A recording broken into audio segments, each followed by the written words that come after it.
Welcome to the Friday vlog. Welcome to the Friday vlog. And today we wanted to talk about making up after a fight. A good thing to talk about and hopefully be helpful about. That's right.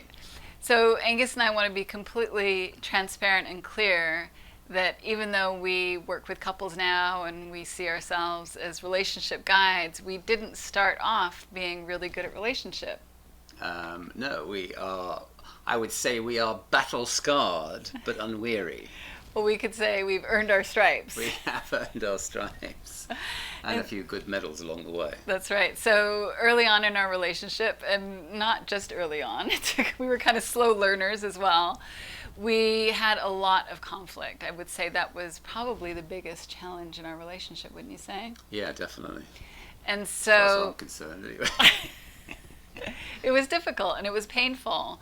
But one of the things that we were good at, without really knowing that we were good at it, being unconsciously competent about it, was actually being able to make up after conflict. Yeah, if I am to reflect on this, I think that we had, well, I'll speak for myself. I felt like I had a very strong reference point for well-being. I felt we had a very strong reference point for well-being. So we could get significantly low as far as the conflict was concerned, but we had so many reference points that when things were good, they were very good. It may be that when things were bad, they were very bad. But that carrot that it was always very good when it was very good was for me a reference point of well-being. So that was something that we would fall into naturally. That was the natural state of our relationship. Although we were unconsciously competent around that at the time because we didn't have understanding on that level at that moment in time.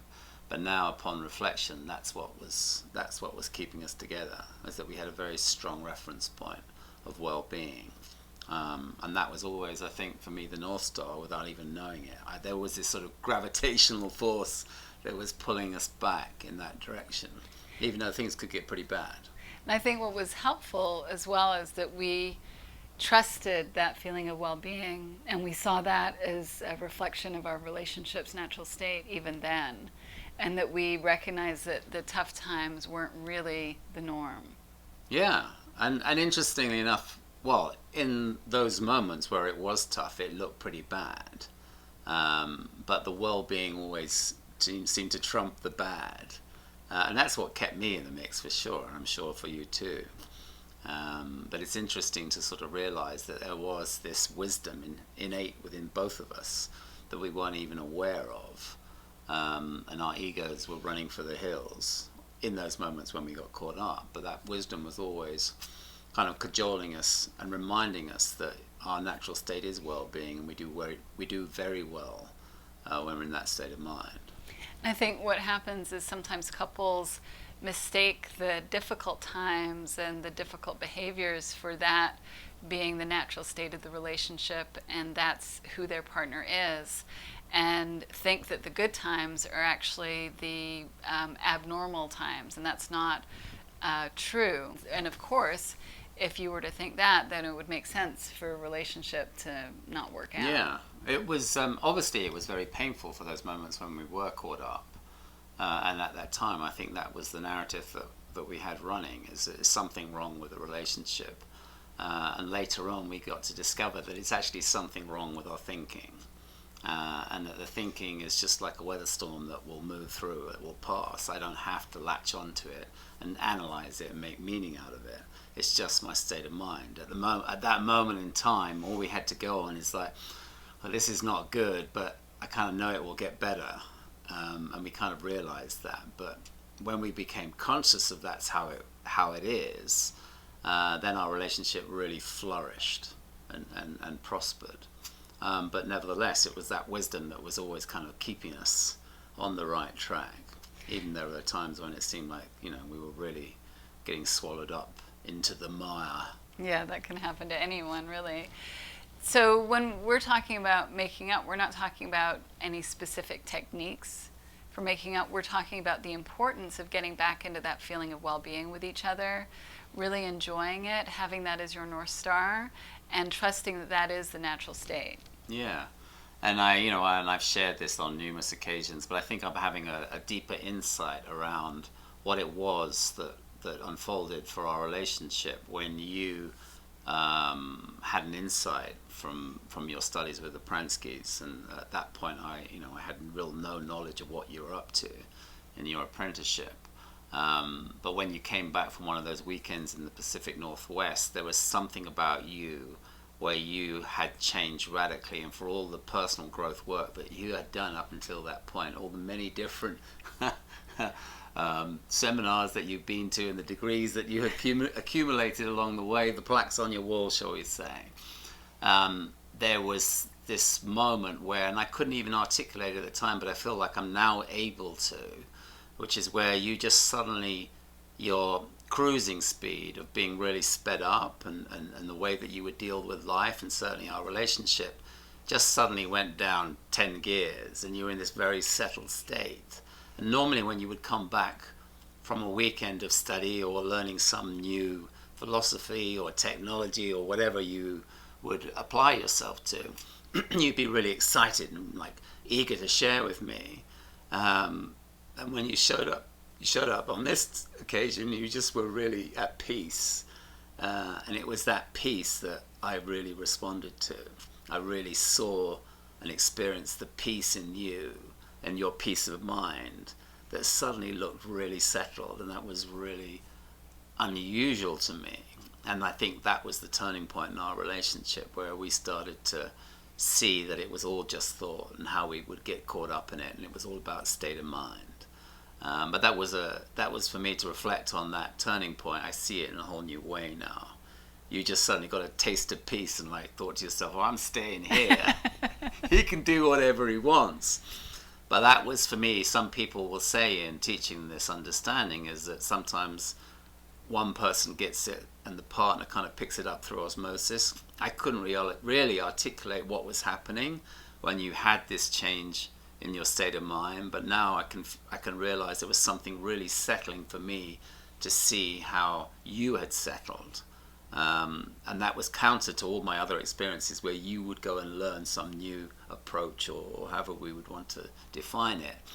But in learning this understanding, you really saw something beautiful and you really settled. It really took your cruising speed down to something that was very palatable for me and not so troublesome. And I think that's really what allows couples to get along, is when there's that space of peace that you can enjoy together. And I know for myself, I hadn't realized how my cruising speed was not really one of peace. It was one of pretty normal level was agitation, I would say, without even realizing it. And being able to drop into that space of really letting go and feeling that safety and well-being inside of myself. You're right. I wanted to stay there. I didn't want your shenanigans to take me out of that. I was like, I can't be bothered to get upset about that. Yeah. And so that was really a huge shift for me and for our relationship. And when I look back at sort of that capacity that we had to make up, what was happening is that we were just dropping into that space of peace together. We were letting things go, surrendering, and just getting on with life and enjoying each other. But when I knew that that could be more of a normal state, then the conflict significantly reduced in our relationship as well. It did. It makes me kind of think of, maybe there were other times when you would come back from a seminar or from something that you were studying, and it was almost like you were overly caffeinated spiritually. And you were presenting yourself as this spiritual being, but kind of like frantically trying to get me to come into step with your new level of seeing the world. And this was just like, I've seen something, and there was no sort of push to sort of get me on board. It was actually, you kind of could see my suffering and the way that I was sped up, but you weren't being affected by it anymore. And that changed the complexion of our relationship radically. And when we both got on board with this understanding, there are those moments where we do get caught up, and it's kind of like, oh, they're just caught up. They've lost the plot. They've come out of alignment with their essential nature. Yeah. And they're believing this bill of goods that their ego wants to sell them in that state of mind. And then it's kind of like, that will pass. It's just like a weather pattern that's moving through. I don't have to take it seriously. I don't have to engage at that level. They'll figure it out. They have the wisdom innate within them to settle. Yeah. And that's just such a huge game changer. Yeah, so making up is so helpful in terms of getting back to that space of well-being, but really they're one and the same. Getting into that space of well-being means that you'll be able to get over whatever the conflict is that has arisen in your relationship or in your life, and that so much emphasis is put on how to not get into conflict, that sometimes it can look like you're not allowed to have conflict in relationship. And we understand, like even in our relationship now, we have our little tiffs that come up. It's not that conflict is the be-all and end-all. And of course, I appreciate not having as much conflict in our relationship now as we used to have.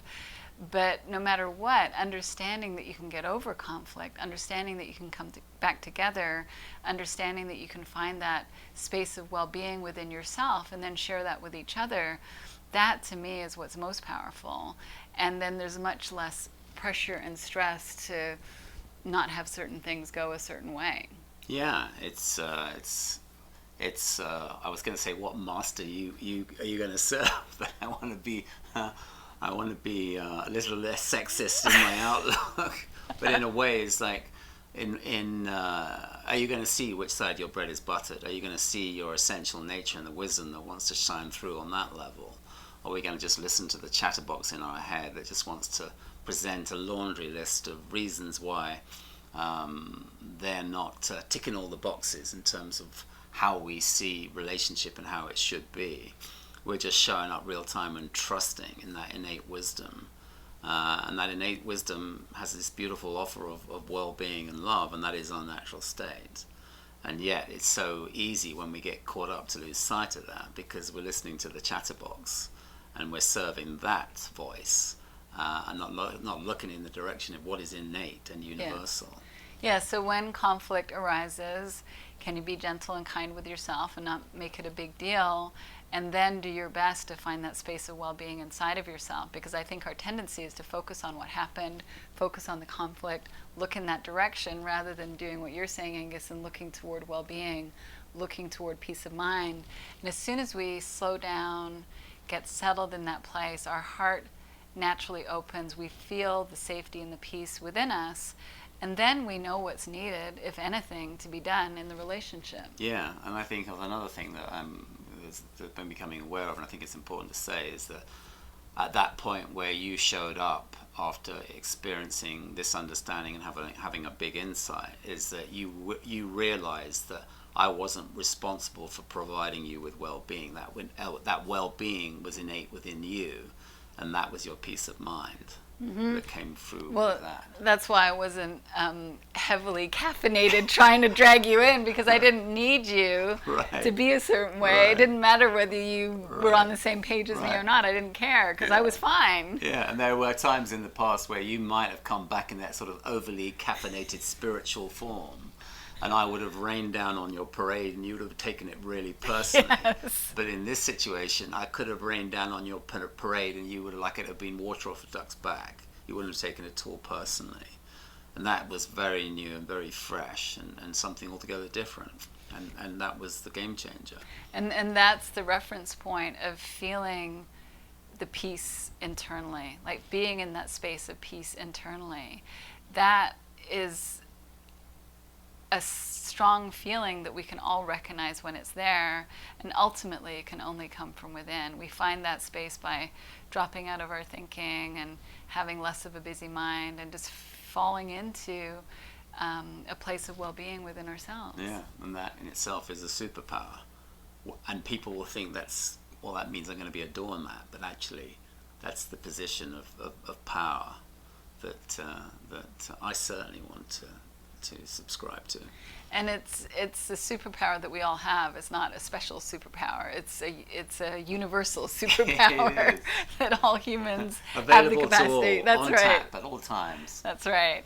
So whenever conflict arises, don't be hard on yourself. It's part of the normal human experience. But can you have as a priority and respect within yourself finding that peace within, finding that well-being within, getting back into that state of mind, letting all of the thinking settle and fall away, and then allowing yourself to feel the depth of what's available there, and then see how that allows for the making up in relationship. Peace be with you. Have a great weekend. And also with you. Used to say that in church when I What was do a you kid. say? You would turn to the person next Could you to shake you, hands? shake hands, say, "Peace be with you," and they would say, "And also with you." And also with Yes, you. Yes. Take care. Take care.